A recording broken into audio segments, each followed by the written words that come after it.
Everyone, very good afternoon. This is Sushmita Paul and welcome back to my channel. आज का weather बहुत ख़राब है।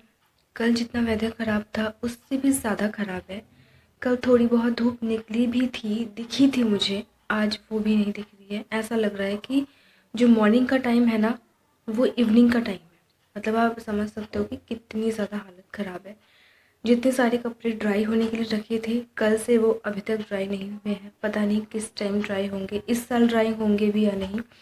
और जो मम्मी ने आज कपड़े वॉश किए हैं उनकी तो मैं कुछ बता ही नहीं सकती। मैं तो देख ही नहीं रही उनकी तरफ, डर लग रहा है दिखने में। तो यही हालत है। और अभी जस्ट मैंने अपना सारा काम फिनिश किया है, पापा को लंच पहुंचा दी है और इस फिल्म के भी सारे काम हो गए हैं आज के।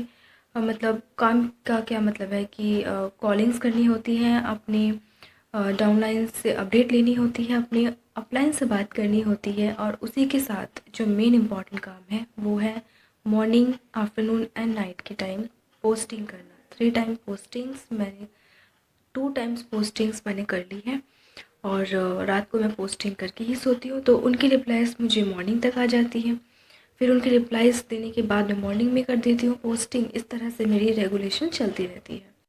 We all know that our parents are the best blessings. मतलब सबसे जो अच्छी चीज़ है हमारी लाइफ में, फुल सपोर्ट और मतलब हमें हमेशा प्यार करने वाले, कभी हमसे मुंह ना मोड़ने वाले, तो वो है हमारे पेरेंट्स। बचपन से लेकर आज तक जितनी भी सारी हमारी बेस्ट मोमेंट्स, ऑलमोस्ट जितनी सारी बेस्ट मोमेंट्स हुई हैं, मेरी तो हुई है एंड आप सबके लाइफ में भी हुई होंगी, ऑफ कोर्स हुई होंगी। तो वो हमारे पेरेंट्स की वजह से ही है। I don't have more friends, I have बहुत कम फ्रेंड्स, गिने चुने friends, and they are best for me. I have 2 besties and they are like diamonds. मेरी हमेशा से हैप्पीनेस, सैडनेस मेरी हमेशा उन्हीं के साथ रही है। एंड जब भी मुझे उनकी रिक्वायरमेंट होती है, जब भी मेरा कोई अच्छा वक्त आता है या बुरा वक्त आता है, तो मेरी फैमिली के साथ मेरी दोनों बेस्ट फ्रेंड्स हमेशा मेरे साथ होती है, मेरे साथ खड़ी हुई होती हैं, मुझे सपोर्ट की हुई होती है। मैंने ना पापा को पहले ही फ़ोन पे बता दी थी, पहले इन्फॉर्मेशन दे दी थी कि आपको 9:15 बजे तक आ जाना है। वैसे 9 बजे तक आना था पर मैंने 15 मिनट का एक्स्ट्रा टाइम दे दिया, तो वो एग्जैक्ट 9:15 बजे तक पहुंच गए। इसके बाद जो पापा की हालत थी वो बिल्कुल नींद में थे। उनकी सिचुएशन इतनी नहीं थी कि वो एक जगह ठीक से खड़े हो पाते, बिल्कुल नींद में थे, इतने टायर्ड थे वो। और वो चीज़ देख के मैं और मम्मी एक दूसरे की तरफ देख रहे थे, फेस की तरफ, कि यार now what to do. Cake cutting बाकी है अभी and he is not in that situation. मैंने डिसाइड किया कि एक बार पापा फ्रेश होने चले जाएं, हाथ धोने चले जाएं, उसके बाद हम लोग केक लेकर आएंगे। तो जैसे ही पापा वॉशरूम गए हाथ मुँह धोने, मम्मी फटाफट फ्रिज से केक उठा के लाई, बेड पे रखा उन्होंने। तो नाइफ लेने में जब तक गई, पापा ने बिल्कुल केक ओपन कर दिया और वो इतने खुश, मतलब उनको देख के लग नहीं रहा था कि वो बिल्कुल टायर्ड है।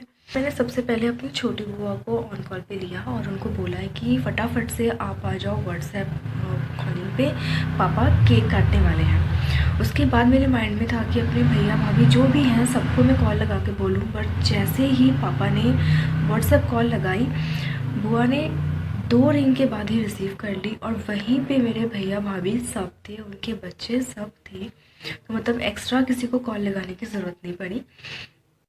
बाद सिर्फ बाकी थे मेरे मामा और मामी, तो उनको फ़ोन लगाया। अब फ़ोन कॉल पे बात हो गई, पर जब व्हाट्सएप कॉल लगने गई तो नेटवर्क बहुत डिस्टर्ब कर रही थी और पापा यहाँ बहुत टायर्ड थे। और सब मतलब जब बुआ ने जब कॉल रिसीव की तो एक्सप्रेशन ऐसा था, सब ने एकदम चीख के पापा को विश किया और पापा एकदम से इतना स्माइल कर रहे थे, मतलब वो देखते ही ना मन भर गया कि चलो जो प्लान किया था, जैसे प्लान किया था बिल्कुल वैसे ही है ये। मैंने अपनी बेस्टी को भी कनेक्ट किया, तो बेस्टी को मैंने ऑन कॉल पे नहीं किया, मेरे मन में था ही कि वो पक्का भी व्हाट्सएप पे होगी या तो फ़ोन के आसपास होगी, उसका नेट ऑन ज़रूर होगा।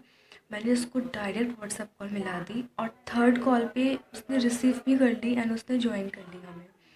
तो मुझे ये चीज़ बहुत अच्छी लगी कि जैसा मैंने उससे एक्सपेक्ट की थी वो मेरे एक्सपेक्टेशन पे खरी उतरी। केक कटिंग से पहले ही जो जो डिशेस बनाई हुई थी मम्मी ने सब सामने रख दी पापा के, और पापा सबको दिखा रहे थे कि देखो आज मेरे बर्थडे के लिए स्पेशली ये डिश बनी है, मकर संक्रांति के लिए भी ये डिश बनी है। तो इस तरह से उन्होंने सारी डिशेस दिखाई। में था कि बस छोटा सा सेलिब्रेशन है, वो हो जाए, उसके बाद आप जाओ और जाके आप रेस्ट करो। तो मैंने ना कुछ इस तरह से प्लान किया था ये सेलिब्रेशन, कि जिससे सेलिब्रेशन भी हो जाए और पापा को बहुत ज़्यादा हैरेसमेंट भी ना हो। वैसे मुझे बहुत मन था कि मैं बहुत अच्छे से सेलिब्रेट करूं, डेकोरेशंस करूं, बट ऐसा कुछ हो नहीं पाया क्योंकि मुझे सिचुएशन भी ध्यान में रखना था और उनकी हेल्थ कंडीशन को भी ध्यान में रखनी थी। और मैं सिर्फ एक दूसरे की तरफ देख ही रहे थे और पापा बार बार रिपीट किए जा रहे थे कि यार प्लीज़ मुझे जल्दी से डिनर दे दो, मैं डिनर फिनिश करती मैं फटाफट सो जाऊँगा, आई एम वेरी टायर्ड। तो बस मम्मी और मैंने फटाफट से ये मतलब आपस में मैंने प्लान कर लिया कि चलो फटाफट पहले केक कटिंग करते हैं, उसके बाद जो डिशेस बनाई हैं वो हम इनको सर्व कर देंगे, वो टेस्ट करते ही हम डिनर सर्व कर देंगे। और जितनी भी सारी डिशेस थी, चाहे वो डिनर थी या फिर जो भी डिशेस बनाई हुई थी, मैं आपको शेयर ज़रूर कर दूँगी, मैं पिक्चर्स लगा दूँगी। एंड तो हमने ना बहुत स्मॉल क्वांटिटी में रखी थी क्योंकि एक तो बहुत टायर्ड है, तो वो बहुत ज़्यादा खा भी नहीं पाएंगे, प्लस हम भी इतना ज़्यादा नहीं खा पाएंगे क्योंकि केक खाना है और डिशेस भी लेनी है अभी। तो क्वांटिटी हमने बहुत कम कम रखी थी नाइट के लिए। अब जब पापा तो सो गए, लेकिन जिन्होंने अपनी स्टेटस अपडेट की थी, व्हाट्सएप स्टेटस पापा के बर्थडे की, अब उनके फ्रेंड्स भी, जो मेरे फादर की भी नोन पर्सन है, फ्रेंड्स हैं, सब एक के बाद एक कॉल किए जा रहे थे और उन कॉल को मैं रिसीव कर रही थी बैठे बैठे। तब टाइम हो रहा था I think 11:45।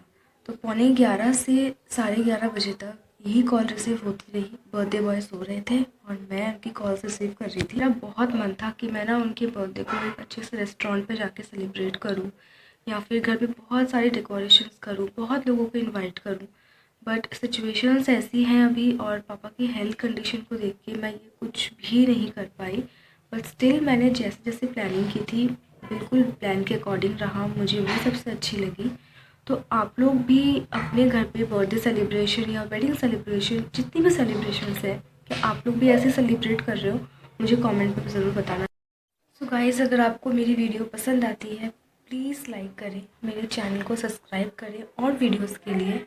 And subscribe button के बाद बेल आइकन होगी, आप उसको भी ज़रूर क्लिक करें और उसके बाद ऑल पे क्लिक करें, आपको मेरी वीडियोस की नोटिफिकेशंस मिलती रहेंगी। मैं मिलती हूँ आपको अपने नेक्स्ट वीडियो में। Till that bye bye.